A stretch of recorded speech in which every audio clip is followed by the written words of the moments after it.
Census का फैसला लिया है कि अब देश में राष्ट्रीय स्तर पर कास्ट सेंसस होंगे, कैसे देखते हैं इस फैसले को और इसका क्या लार्जर इम्पैक्ट सोसाइटी में आप देख रहे हैं? केंद्र सरकार के द्वारा जो गणना का काम है राष्ट्रीय स्तर पर कराने का निर्णय लिया गया है, वो जातिगत आधार पर कराने का निर्णय लिया गया है। ये बहुत ही स्वागत योग्य कदम है। अब मैं केंद्र सरकार की प्रशंसा करता हूँ और हमारे पार्टी ने भी अपना स्टैंड काफ़ी क्लियर कर दिया है कि वो केंद्र सरकार के इस कदम के साथ है।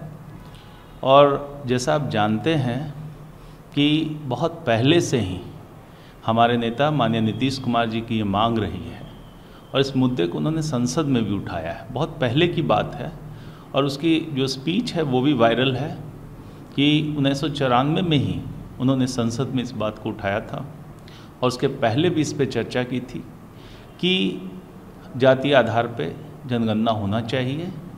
और यहाँ पर बिहार में उन्होंने इस आधार पे जातीय आधारित गणना का काम कराया, क्योंकि जनगणना का काम केंद्र सरकार ही करा सकती थी। तो उन्होंने इस कदम को बढ़ाते हुए यहाँ पर जब नीतीश कुमार जी के नेतृत्व में एनडीए गठबंधन की सरकार बिहार में थी, उस समय उन्होंने निर्णय लिया कि जातीय आधारित गणना का काम कराया जाए और यहाँ पर जातीय आधारित गणना का काम हुआ। और उसके आधार पर उन्होंने उस फैसले के बाद में जो कदम उठाने थे, आरक्षण को बढ़ाने का काम, जो उन्होंने बढ़ाया आरक्षण को, विभिन्न वर्गों का जो आरक्षण को बढ़ाया और उसके साथ साथ जो आर्थिक सर्वेक्षण का भी काम किया, क्योंकि उन्होंने सामाजिक ही नहीं बल्कि आर्थिक एस्पेक्ट पे भी सर्वेक्षण कराया।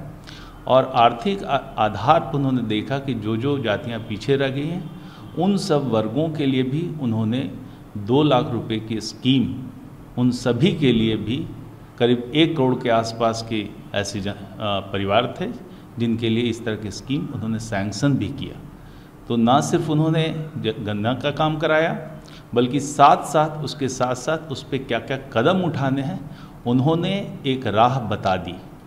और इस राह को देख करके, इसकी महत्ता को पहचान करके मुझे खुशी है कि केंद्र सरकार ने भी इस पर कदम उठाने का निर्णय लिया है और जातीय आधारित जनगणना का काम उन्होंने कराने का निर्णय लिया है। नीतीश जी ने भी प्रधानमंत्री मोदी जी से मुलाकात की इसको लेकर, लेकिन अब देखा जा रहा है क्रेडिट को लेकर हो रहे, कांग्रेस कह रही है हमारी जीत है, आरजेडी कह रही है कि लालू जी के विचारों को सरकार ने आज इम्प्लीमेंट करने का काम किया। कैसे देखते हैं इसको? देखिए, ये सब जो है काम करने के पक्ष में रहते नहीं हैं। और अब जब इतिहास को तलाशेंगे तो केंद्र सरकार को तो बहुत मौके मिले। जातीय आधारित गणना का काम, जनगणना का काम 1931 तक होता रहा है और सभी जातियों का सामाजिक आर्थिक स्थिति सबका सर्वेक्षण होते रहा है। लेकिन उसके बाद फैसला लिया गया है, जब केंद्र में कांग्रेस की सत्ता थी तो उन्होंने फैसला लिया कि इस तरह के जनगणना का काम बंद करा दिया गया। और लगातार केंद्र की सरकार रही है केंद्र में, लेकिन तब भी उन्होंने कभी इस काम को नहीं टेकअप किया। जब बिहार में इस तरह का काम हुआ और इस तरह का उन्होंने देखा कि रिज़ल्ट आ रहा है, तब उन्होंने अपना जो है एक सुर बदल लिया अलग से। और ख़ास करके जो हमारे दल के नेता श्री विजय चौधरी जी ने भी जदयू का स्टैंड काफ़ी क्लियर कर दिया है कि केंद्र में जब हम उनके साथ थे, केंद्र में नहीं बल्कि जो इंडिया गठबंधन के जब हम पार्ट थे, और जब पहला जो उन्होंने डिमांड किया कि पहला जो मुद्दा होना चाहिए वो देश में जाति आधारित जनगणना कराने का होना चाहिए, तो उस समय उनके नेता राहुल गांधी जी, ममता बनर्जी ने इस पे साथ नहीं दिया और इन्होंने मना कर दिया इस मुद्दे को।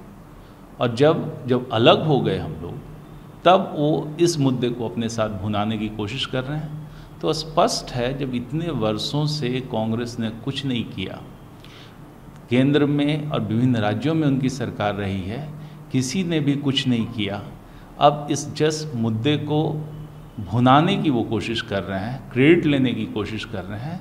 उनकी कोई भी संवेदना इन वर्गों के साथ नहीं है। कांग्रेस पार्टी ने सर जिस राज्य में कराई डेटा सार्वजनिक नहीं किया, बिहार पहला राज्य बना जिसने डेटा पब्लिश किया, लेकिन अब कांग्रेस के बड़े नेता कह रहे हैं कि सरकार ने हेडलाइन दी है लेकिन डेडलाइन कब होगी, कैसे होगी, ये नहीं बताया। देखिए, जो सर्वेक्षण का काम है उसमें सब कॉलम ऐड करना पड़ता है। जो सारा डेटा जो कलेक्ट होता है, बाकी सब डेटा तो कलेक्ट होंगे ही। अब फर्दर जो है इस डेटा को, इस कॉलम को ऐड करना पड़ेगा और इसके आधार पे जनगणना का काम होगा।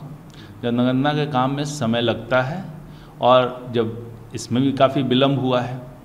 अब जब ये काम शुरू कर दिया जाएगा तो मुझे लगता है कि 1-2 वर्षों में ये काम पूर्ण कर लिया। सवाल सर, बिहार असेंबली इलेक्शन में इसका क्या इम्पैक्ट आप लोग देख रहे हैं आने वाले चुनाव में? देखिए, बिहार में तो जो पहले से ही जाति आधारित गणना कराई जा चुकी थी और इसके आधार पे जितने भी आंकड़े थे उसके आधार पे यहाँ पर आरक्षण को बढ़ा दिया गया था। आप जानते हैं कि जो दलित का है आरक्षण, अनुसूचित जाति का, उसका जो आरक्षण है वो 16% से बढ़ा के 20% कर दिया गया। जो अनुसूचित जनजाति का आरक्षण वो बढ़ा करके 2% कर दिया गया, 1% से 2% कर दिया गया। उसके साथ साथ जो बाकी आरक्षण है, अति पिछड़े वर्ग का आरक्षण, उसको भी बढ़ा दिया गया, 18 से 25% कर दिया गया। और ओबीसी अदर बैकवर्ड कास्ट का आरक्षण, उसका भी राज्य के आधार पे उसका भी 6% से बढ़ा दिया गया। तो इस तरह के से यहाँ पर जो कदम उठाने थे वो उठाया गया। दुर्भाग्यपूर्ण है कि ये हाई कोर्ट में हम लोग फैसले को चुनौती दी गई और हम वहाँ पे हार गए। उसके बाद हम लोगों ने सुप्रीम कोर्ट में अपील किया है, राज्य सरकार ने अपील किया है और मुझे लगता है कि फैसला हम लोग के पक्ष में आएगा। और ये सारे कदम उठाए हैं, ये इसके बहुत दूरगामी परिणाम होंगे। एक सामाजिक स्तर पर बात करें तो जातियों में चेतना का जागृति होगी। दूसरी बात करेंगे तो जितनी भी योजनाएं बन रही है, अब प्रत्येक जाट में जो उनका सामाजिक और शैक्षणिक स्तर है, उसका आर्थिक स्तर है, उसको ध्यान में रखते हुए हम उस पर अधिक नीतियां बना पाएंगे। और राज्य सरकार इस पर ऑलरेडी काम कर चुकी है। जो आर्थिक आधार पर जो काम करने का है उसके लिए नीति बन चुकी है, उसका क्रियान्वयन भी हो रहा है। रही बात आरक्षण का, तो यदि केंद्र सरकार द्वारा यदि सुप्रीम कोर्ट के द्वारा हमारे पक्ष में फैसला आ जाता है, राज्य सरकार के पक्ष में फैसला आ जाता है, तो वहाँ भी हम लोग ये जो आरक्षण की जो सीमा बढ़ाई गई उसका लाभ सभी को मिल पाएगा।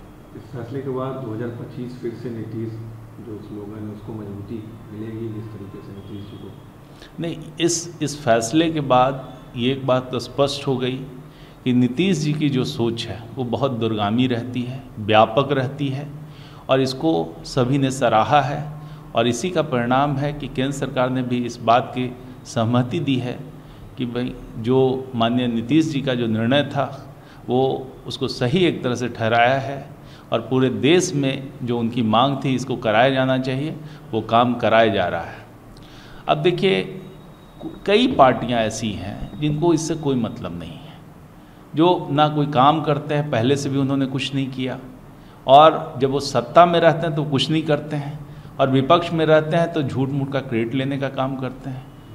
कुछ पार्टी है, अब राजद को देख लीजिए, जब उनकी पार्टी जब सत्ता में थी 2011 में, जब उन्होंने तो आर्थिक सर्वेक्षण, आर्थिक सामाजिक सर्वेक्षण कराया, जनगणना नहीं करा पाए और आज क्रेडिट ले रहे हैं कि भाई हमने डिमांड किया। अरे जब सरकार के मुखिया नीतीश कुमार जी हैं और सरकार ने जो निर्णय लिया राज्य सरकार में कि हम लोग जाति आधारित गणना कराएंगे, तो आप बाहर से समर्थन दे रहे थे, सब लोग समर्थन दिए, सब पार्टियां थी उन्होंने समर्थन दिया है, तो इसमें कहाँ से उनको क्रेडिट लेने की बात है। लेकिन पटाखे फोड़े जा रहे हैं, खुशियाँ मनाई जा रही है। ये अच्छी बात है कि खुशी मनाइए, हम लोगों ने जो फैसला लिया है उस पर आपको अवश्य खुशी मनानी चाहिए, और ये सब क्रेडिट लेने का, ये झूठ मूठ का काम उनको छोड़ देना चाहिए।